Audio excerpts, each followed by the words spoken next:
Hello everyone. Today we start last topic in chapter immunity and blood group.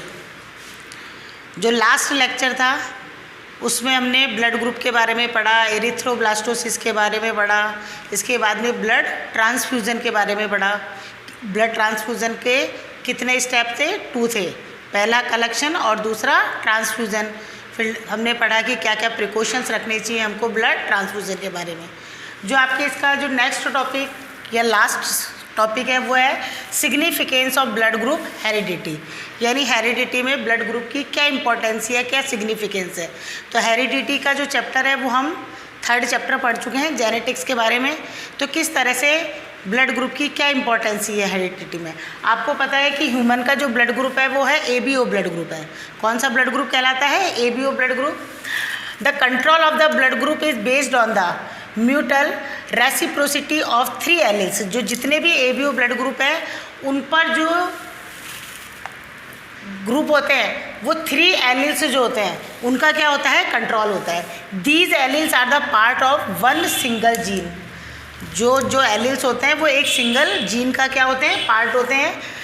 And are represented as IA, IB और I0।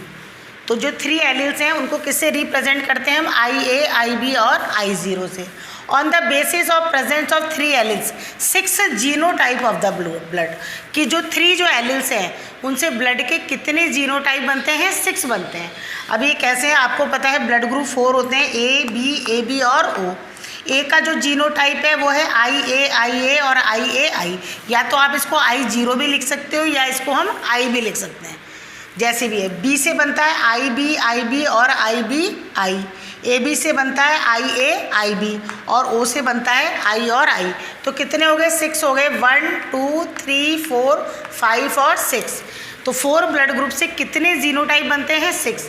तो ये जो 6 genotypes हैं वो किसी भी जो हेरिडिटी है उसके बारे में, या कई बार डिस्ट्रीब्यूट होता है कपल्स के अंदर कि एक जो बेबी है उस पर 2 कपल जो होते हैं वो कहते हैं कि ये हमारा बेबी है और दूसरा कहता है ये हमारा है। तो इस तरह का जो डिस्ट्रीब्यूट जो केसेस होते हैं उनको सॉल्व हम इस ब्लड ग्रुप के जीनोटाइप से कर सकते हैं। यहाँ पर मैं आपको एक एग्जांपल बता रही हूँ, आपकी बुक में भी एग्जांपल है कि जैसे बेबी है जिसका ब्लड ग्रुप क्या है? B है। उस पर 2 कपल्स क्या कर रहे हैं? अपना अधिकार बता रहे हैं। एक कपल कह रहा है कि ये हमारा बेबी और दूसरा कह रहा है ये हमारा बेबी है। तो इस तरह की जो प्रॉब्लम है उसको किससे सॉल्व आउट करते हैं?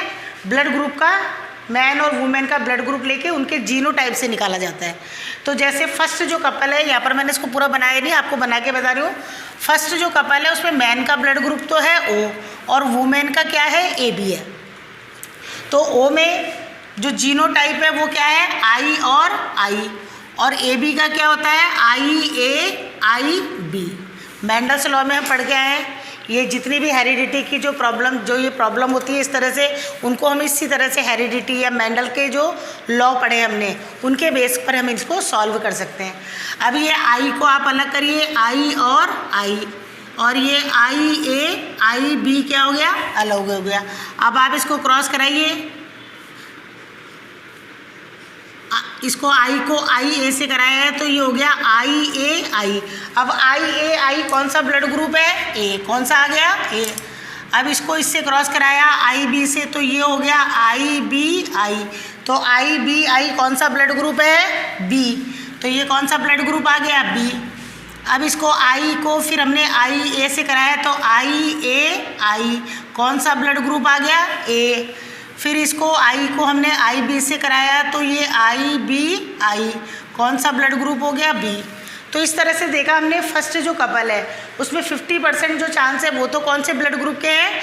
A के, जो बेबी के अंदर है, और 50% किसके हैं? B के हैं। अब सेकंड जो कपल है उसमें मैन का ब्लड ग्रुप बताया है A और जीनोटाइप क्या है उसका? IAI है।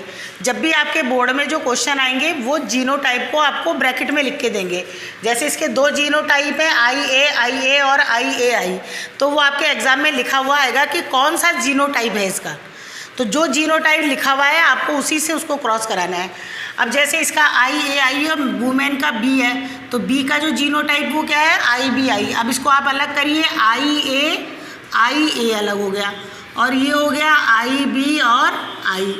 अब इसको हमने क्रॉस कराया आई ए को आई बी से, तो आई ए आई बी कौन सा ब्लड ग्रुप हो गया, ए बी। अब आई ए को जब हमने इससे कराया तो ये हो गया आई ए आई, कौन सा ब्लड ग्रुप आ गया, ए। अब आई ए को इससे वापस आई बी से कराया तो आई ए आई बी, कौन सा ब्लड ग्रुप हो गया, ए बी। और आई ए को आई से कराया तो आई ए आई, कौन सा ब्लड ग्रुप हो गया, ए। तो हमने देखा जो सेकंड कपल है उसमें या तो ए बी ब्लड ग्रुप के ही बेबीज़ होंगे या काय के होंगे, ए के होंगे।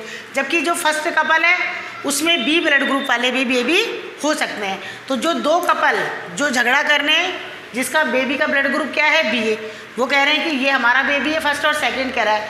तो इससे हमको पता चलता है कि जो फर्स्ट कपल है वो ही उसके रियल क्या है, पेरेंट्स हैं, क्योंकि उन्हीं के अंदर बी ब्लड ग्रुप वाली जो चिल्ड्रन है या बेबी हैं वो हुए। तो इस तरह से जब भी कोई डिस्ट्रीब्यूट वाला मामला आता है किसी भी बेबी के ऊपर, तो उस तरह की प्रॉब्लम को हम इस जीनोटाइप से क्या कर सकते हैं, सॉल्व कर सकते हैं। इस तरह से कई जेनेटिक जो डिजीज़ होती हैं, जैसे जो वन पेरेंट से जो उनकी ऑफ स्प्रिंग में जाती है, उनकी ट्रीटमेंट के लिए भी हम इस तरह की जो जीनोटाइप या ब्लड ग्रुप का क्या करते हैं, यूज़ करते हैं। तो ये टॉपिक था। और लास्ट टॉपिक है आपके organ donation and body donation. कि ब्लड डोनेशन का तो आपने पढ़ा ही है, लेकिन ऑर्गन डोनेशन या बॉडी को डोनेशन करना भी एक बहुत पुण्य का काम है।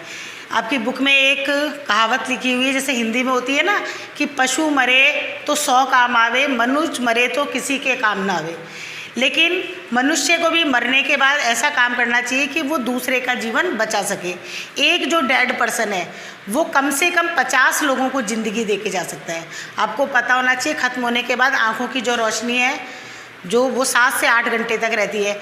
यदि हम मरने से पहले एक फॉर्म होता है, उस फॉर्म को फिलअप करना पड़ता है। उसके लिए 2 विटनेस होनी चाहिए, उनमें के सामने उस फॉर्म को भरा जाता है कि हमारे मरने के बाद हमारे बॉडी के जो ऑर्गन है उनको डोनेट कर दिया जाए। क्योंकि हमारे देश में एक बहुत बड़ी प्रॉब्लम है, कई लाखों लोग ऑर्गन नहीं मिलने के कारण उनकी क्या हो जाती है, डेथ हो जाती है। जैसे आपको पता है किडनी ख़राब हो जाती है तो किडनी की रिक्वायरमेंट होती है, लीवर की रिक्वायरमेंट होती है, हार्ट की रिक्वायरमेंट होती है, आँखों की रिक्वायरमेंट होती है जो रोशनी है। लेकिन नहीं मिलने के कारण कई लोगों की ज़िंदगी क्या हो जाती है, ख़त्म हो जाती है। तो यदि मरने के बाद हम ऐसा काम करके जाएं कि आगे भी लोगों को हम क्या दे सकें, ज़िंदगी दे सकें, तो ये एक बहुत ही पुण्य का काम है। क्योंकि हमारा जो शरीर है वो 5 तत्वों से मिलकर बना है, आपको पता है, पृथ्वी, अग्नि, वायु, आकाश और जो पृथ्वी से। तो जब मरता है आदमी तो उसमें मिल जाता है। तो हम ऐसा काम करके जाएं कि हम मरने के बाद दूसरों को ज़िंदगी दे के जाएँ। तो आपकी बुक में जो लास्ट टॉपिक वो इसी के बारे में दे रखा है। कई बॉडी डोनेशन जो हमारे मेडिकल में जो स्टूडेंट पढ़ रहे हैं वो इन्हीं बॉडी के ऊपर रिसर्च करके या इन पर पढ़ाई करके एक अच्छे डॉक्टर बनते हैं। तो कई लोग अपनी बॉडी को भी डोनेट कर जाते हैं। हमारे इंडिया में एवरी ईयर 13 अगस्त को ऑर्गन डोनेशन डे मनाया जाता है इंडिया के अंदर। इम्पॉर्टेंट क्वेश्चन है कि इंडिया में ऑर्गन डोनेशन डे कब मनाया जाता है, 13 अगस्त को। इसके बाद में कई लोग बॉडी डोनेट कर देते हैं। अभी रिसेंटली डॉक्टर विष्णु प्रभाकर और जो पश्चिम बंगाल के जो चीफ मिनिस्टर थे ज्योति बसु, उन्होंने अपनी बॉडी को क्या करा है, डोनेट करा है। इसके अलावा गौतम गंभीर, रितंबरा जो है ऋषि है, उन्होंने अपनी फॉर्म फिलअप करने का कि हमारे मरने के बाद हमारी बॉडी को क्या कर दिया जाए, डोनेट कर दिया जाए। लेकिन ये केवल विटनेस फॉर्म भरा जाता है, और यदि ये फॉर्म नहीं भरा है तो जिसके पास बॉडी रहती है वो उनको डोनेट कर सकता है। तो लास्ट टॉपिक आपके जो बुक था उसमें यही था कि बहुत ही एक पुण्य का काम है ऑर्गन डोनेशन करना और बॉडी को डोनेट करना।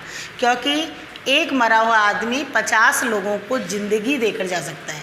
तो सबसे इम्पॉर्टेंट यही है। इसी के साथ में आज आपका ये चैप्टर क्या हो गया है, कंप्लीट हो गया है।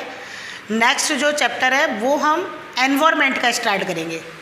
एनवायरनमेंट का 14 जो चैप्टर है वो 5 मार्क्स का है और उसमें बॉटनिकल नेम है।